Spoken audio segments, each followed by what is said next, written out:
chosen ones. There are calls that come in the dead of night which change nothing, and there are calls that crack the very bones of power. This was the second kind. At 2:14 a.m., the secure line from the Vatican lit up on the president's private desk. No aides, no secretaries, no press. Just a single tone cutting through the air like a blade. He answered on the third ring, his voice tight, the way a man sounds when he already knows the question will be heavier than the answer. No formal greetings were exchanged. The voice on the other end didn't need them. It was old, lined with authority, yet trembling with something no political chamber is built to handle: awe. For 12 minutes, the president listened without interruption. His hands pressed so hard into the desk that the wood beneath his fingers creaked. Outside, the White House lawn was still, the kind of stillness that feels rehearsed, as if the air itself had been warned to keep quiet. Halfway through the call, something strange happened. The secure network in the Situation Room flickered just once. A minor power surge on paper, but the operators stationed there would later swear they felt the building's pulse change. The voice from the Vatican spoke your name, not like a report, not like a file number, like a prophecy they had been holding back for centuries. The president leaned forward, as if pulling the words closer, afraid they might escape before he could hold them in his mind. By the 7th minute, his face had changed, not with fear, but with the deep, dawning realization that he was no longer the highest authority in the room. The voice was speaking from a place older than his office, older than the city itself. When the call ended, he did not hang up right away. His hand hovered over the receiver, frozen, as if letting go might unleash something the walls couldn't contain. The West Wing was never truly asleep, but that night its corridors carried a different hum. Staffers moved in clipped, precise steps, as if some unseen conductor had shifted the tempo. Security agents who normally spoke in low, casual exchanges now kept their voices buried behind tightened jaws. Every camera in the hallway seemed sharper, its lens aware that something worth remembering was passing through. The president walked with no entourage, his expression unreadable, yet charged with the weight of an unscheduled truth. The few who caught sight of him didn't dare meet his eyes for long. Something in his posture suggested the call had not been a discussion, but a directive. He headed straight for the Roosevelt room, where a single folder lay waiting on the polished table. It was unmarked, yet bore the scent of being handled by too many careful hands, in too short a time. Inside that folder was nothing but a sheet of ivory paper with 7 handwritten lines. The ink looked freshly laid, though the style of the lettering belonged to another century. Every word was in Latin, save for one. Your name. No signature, no seal, only the weight of meaning pressed into the page like an invisible stamp. The president didn't sit. He read, standing still, his breath low, and controlled as if each line carried the power to shift the air. A sudden whisper passed between 2 aides in the outer corridor. It wasn't about the paper or the president. It was about the look he gave the door before entering. That small hesitation, like a man aware that stepping forward meant closing the distance between safety and something irreversible. On the far wall, the old portrait of Theodore Roosevelt seemed to watch more intently than usual, the glassy eyes catching the light from the lamps in a way that made them appear alive. In that room, the air thickened not with dust or perfume, but with the tension of a story older than the building itself. Somewhere in the upper floors, a security monitor caught a brief interference. A static wave pulsed across the screen, forming the faint outline of a cross before vanishing. No one mentioned it in the logs, but those who saw it knew the moment was not an accident. The night was no longer under human control, and the West Wing could feel it. The transcript arrived not by secure server, but by an unmarked envelope, slid under a locked door before dawn. The paper inside was thin, almost translucent, as if it had been pressed from fibers not found in modern mills. At first glance, it read like a standard diplomatic exchange between two high offices, but the words had a strange rhythm, the kind that did not belong to politics. Aides who skimmed it slowed down mid-line, as if their eyes had stumbled onto something not meant for them. Buried halfway through the text, between a series of routine phrases, was a sequence of lines that did not match the surrounding tone. They were written in an older form of Latin, one used centuries before. Even the Vatican had standardized its records. It took the president's translator 3 readings before he realized he was not looking at a report, but at a psalm long absent from any known Bible or archive. One that spoke of a figure whose name would surface only when the world's powers had run out of their own. The words carried a strange glow, not on the page, but in the mind of the reader. They spoke of a man who would walk among shadowed halls unarmed, yet feared by those with armies at their command. They described his voice as carrying the weight of the morning star, not in its brightness, but in its inevitability. One line in particular unsettled the translator enough that he read it aloud twice without meaning to. A line that spoke of the shepherd, whose return would not be announced by trumpets, but by the silence that follows a storm. In the silence of the room, that line hung heavy. The president leaned back, eyes fixed on nothing in particular, yet caught in the pull of something older than statecraft. He asked for the original Vatican recording, not the typed document, but the audio itself. When it played through the speakers, a faint breath preceded the reading of the psalm, a breath that sounded less like a human inhale and more like the drawing of wind through a stone corridor. Those who heard it swore. It was the kind of voice that once called fishermen from their boats without ever touching them. A voice not bound by the paper it was written on. And in the quiet that followed the playback, it was clear this transcript was not a message. It was a marker left in plain sight for the one who could recognize it. The corridor outside the Situation Room had always been a place of hurried footsteps and clipped conversations, but that night the pace slowed, as if the walls themselves demanded it. Every sound seemed to stretch further than it should, the shuffle of shoes, carrying a weight in the air that was not entirely physical.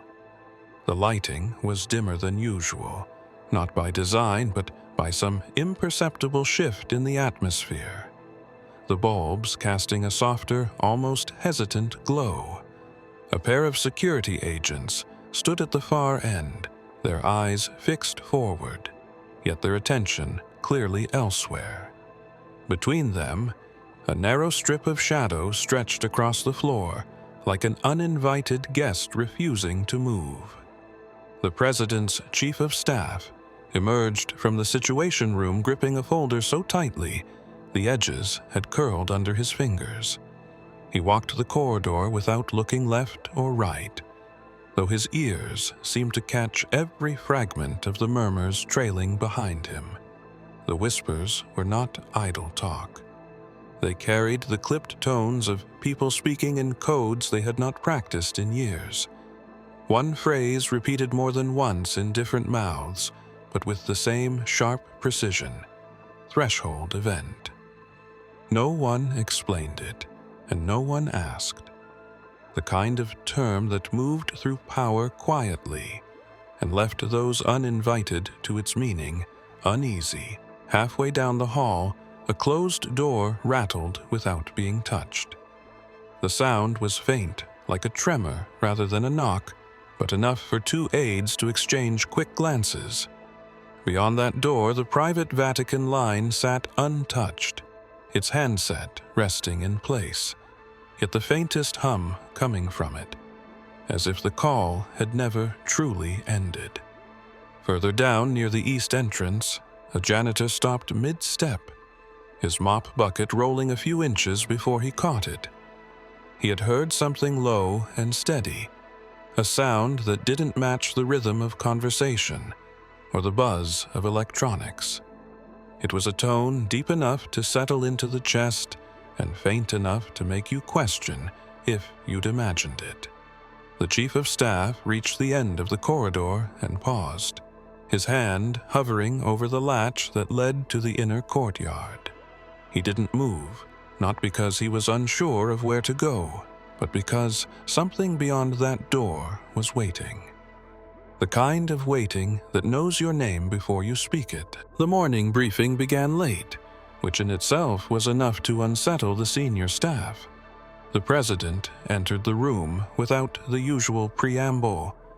No exchange of pleasantries, no flipping through folders to appear at ease. He carried a single sheet of paper in his hand, folded twice, and worn at the edges, as if it had been read too often in too short a time. He placed it at the center of the table without a word and waited for the others to notice. When the first aide unfolded it, the room's tone shifted. It was not a policy directive or an intelligence report, but a passage written in a careful hand. The ink was rich, almost metallic, catching the light in a way that suggested more than pigment. The language was ancient, yet alive, the letters curving in forms that seemed to resist translation. A linguist brought in for immediate review leaned forward, his brow tightening as he traced the lines with his eyes. After a long silence, he spoke in a low voice, saying the words matched fragments, attributed to the earliest followers of the Nazarene words, believed to be lost to both time and record. The verse described a figure who would stand at the heart of powers built on shifting sands, a figure who would not raise a weapon yet cause the strong to tremble. It spoke of a hand extended not in peace nor in threat, but as an unshakable call. The final line was the one that bent the air in the room, as if the walls themselves leaned closer. The kingdoms of men will hold their breath until the one they denied steps forward again. No one moved for several seconds. The chief of staff glanced at the president, searching for some sign of explanation, but his eyes were fixed on the paper, his jaw set as if bracing against a tide. One advisor suggested the verse be placed in the classified archive immediately, but the president refused, his voice calm yet final. It would remain in his personal possession. Outside the briefing room, aides passing by noticed the air felt warmer, as though the lights had been turned up, though their glow had not changed. The paper sat untouched between them, radiating a weight invisible, yet undeniable. And somewhere in that silence, the sense grew that this verse was not content to remain in ink. The general was summoned before dawn, his convoy moving through the city under cover of streetlights, still clinging to the edges of darkness. He arrived without aides, without the usual briefcase of documents, as if already aware that paper would be useless for what awaited him. The Situation Room was empty, save for the president, seated at the far end, a glass of water untouched before him.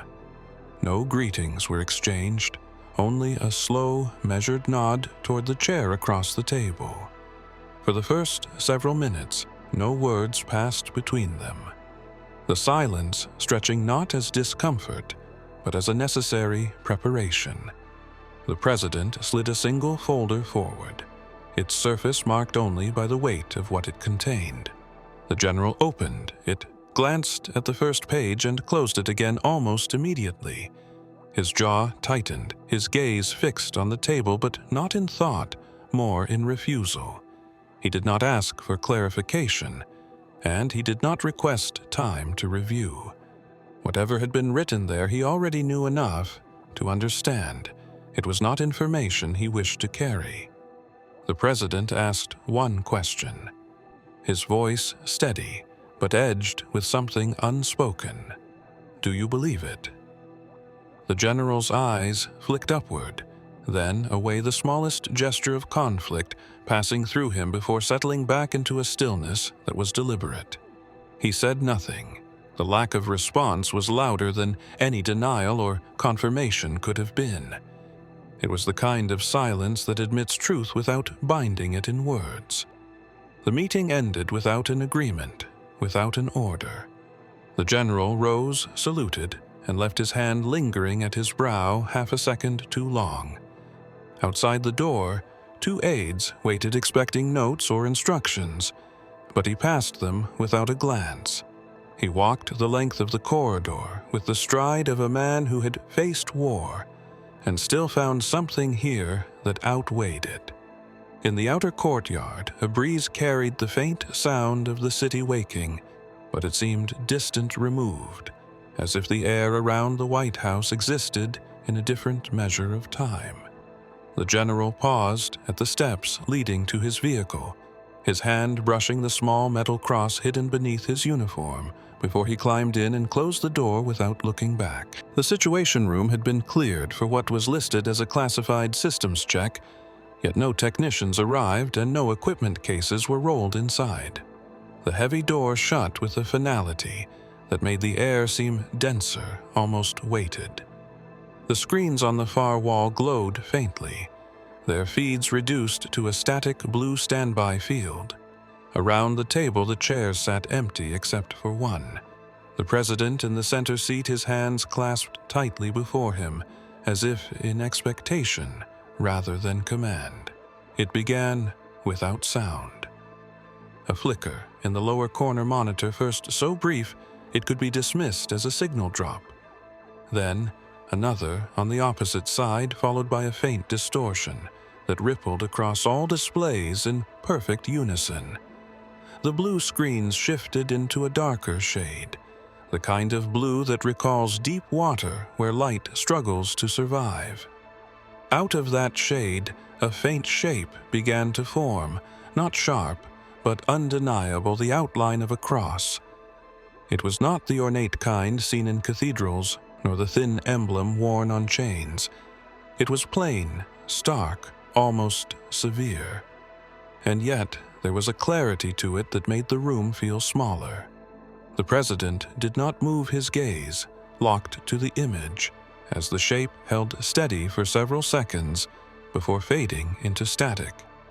In that moment, a whisper moved through the air, not from speakers, not from any human mouth, but as if the walls themselves had been made to carry sound. The words were indistinct, yet carried the rhythm of something ancient and certain. One line rose clearer than the rest before dissolving into the hum. The shepherd walks again, unseen but not unknown. The technicians called later to inspect the feed found no faults in the wiring, no breaches in the secure line. The recording logs showed no interruption, no anomaly. According to the system, nothing had occurred at all. But those who had been in the room knew better. The image had not been an error, and the words had not been a trick of the mind. They had been a mark left behind, like a seal pressed into wax. When the president left the room, his pace was slower, his hand brushing the edge of the table, as though taking with him something that could not be carried in sight. The press briefing was scheduled without explanation, just a short notice to the media that the president would address the nation from the East Room. Journalists filed in their murmurs, bouncing off the high ceilings, while cameras adjusted their focus on the polished podium. The presidential seal gleamed under the lights, flawless in its presentation, yet somehow carrying a tension that matched the air in the room. When the president stepped out, the movement in the crowd slowed, as if instinct demanded caution. He placed both hands on the podium, his posture steady, but his eyes carrying the weight of something still unspoken. As the first words left his mouth, the seal at the front of the podium shifted, not in design but in the faintest vibration. At first, it could have been the result of a microphone's low hum, but the movement was too measured, too deliberate. The journalists in the front row glanced at one another, but no one interrupted. The president continued speaking his tone even though his sentences carried an undercurrent that suggested they were built to mask more than they revealed. The vibration of the seal grew subtly stronger, a faint tremor visible in the reflection of the floor beneath it. Then, for a heartbeat, it stilled completely before a single crack of sound echoed through the microphone. Not feedback, not static, but something like the deep toll of a distant bell. The sound silenced the room entirely. The president paused for less than a second before continuing, as if nothing had happened, but his hands tightened on the podium, the skin over his knuckles paling under the pressure. The seal did not move again, yet the impression lingered that it had not stopped because it could not, but because it had chosen to. When the briefing ended, he stepped away, leaving the podium as if distancing himself from something that had shifted its attention.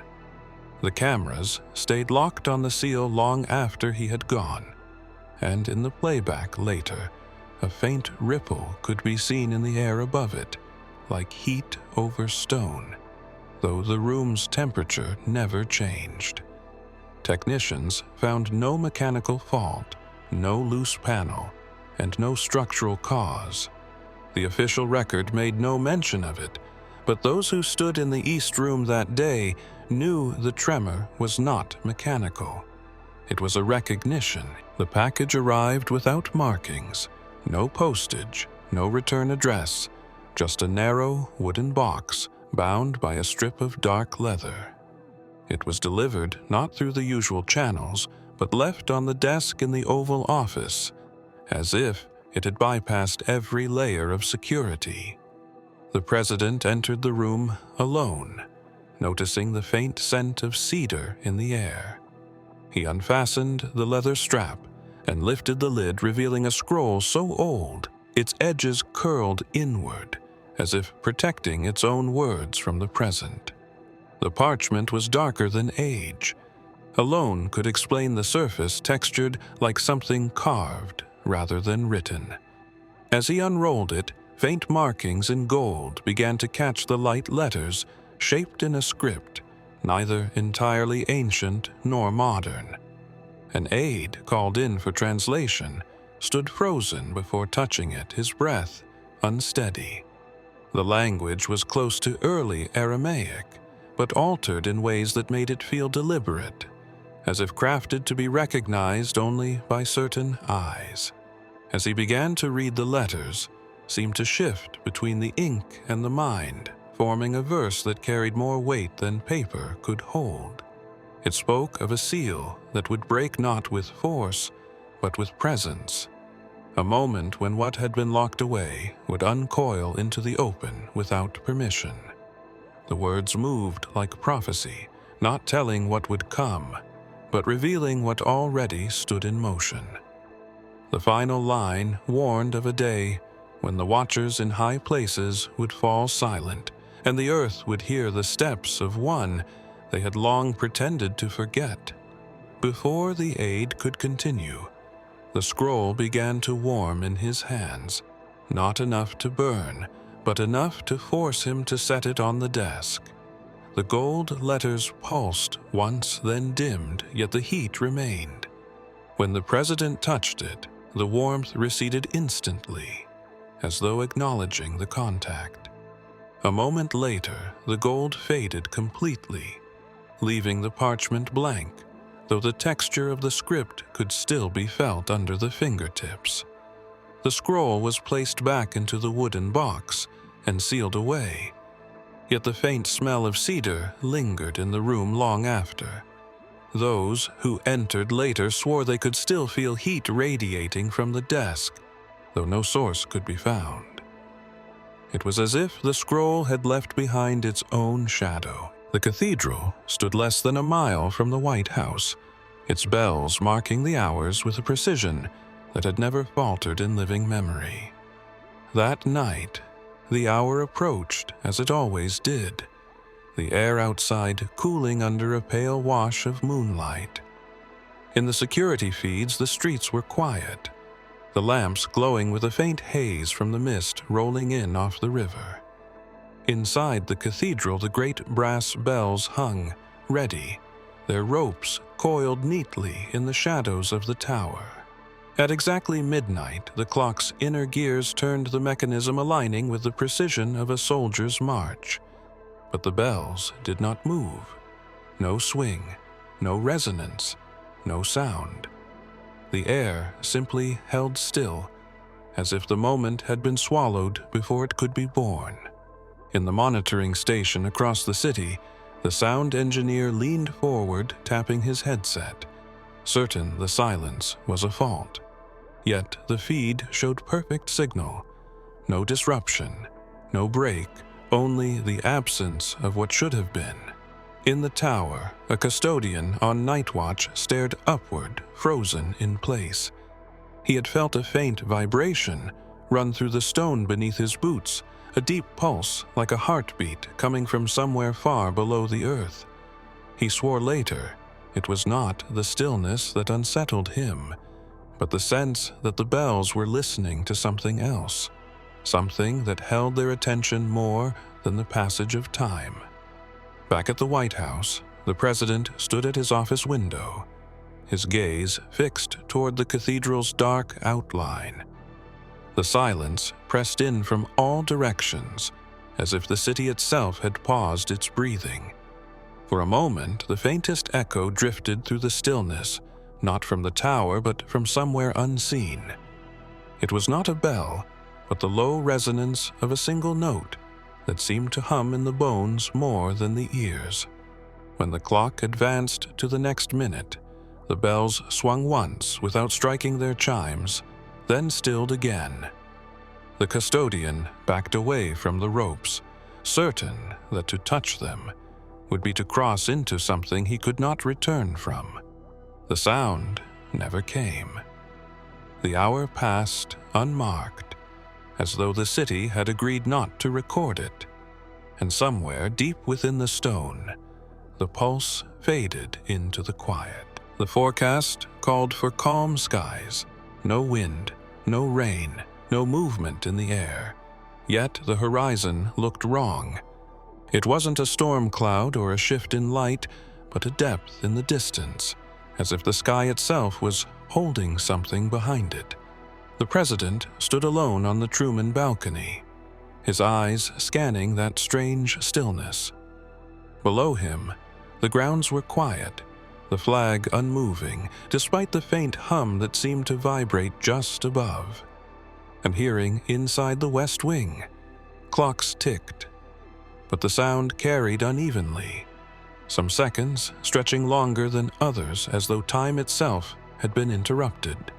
Staffers moved slower without realizing it, their voices lower than normal, not in secrecy, but in instinct. In the Situation Room, screens refreshed at irregular intervals, their updates delayed not by network error, but by something no one could name. In the early afternoon, the hum grew clearer. It was not mechanical, not electronic, but a tone that felt like it had always existed just beyond perception. It moved through the walls, down the hallways, into the deepest corners of the building, until it reached the Oval Office where it seemed to settle. The president did not call for advisors, did not summon security. He simply stood at his desk, both hands pressed flat against its surface, as if grounding himself against the weight of what was arriving. Through the glass, the sky began to shift, not in color, but in density. It looked heavier closer, like the air before a downpour, but without the scent of rain. A faint pressure tightened in the chest, a sensation shared by everyone on the grounds, though no one spoke of it. Then came the moment no one could quite describe later. The sound stopped. Not faded, not softened. It stopped clean and sudden, leaving a vacuum of silence so complete it seemed to swallow thought itself. For 3 full seconds, nothing moved. Not the trees, not the flag, not the people. In that pause, it felt as though the city had been suspended between 2 breaths. Somewhere far beyond sight, something had arrived, though it did not yet reveal itself. The silence did not feel empty. It felt like a door had been opened, and the first step had already crossed the threshold.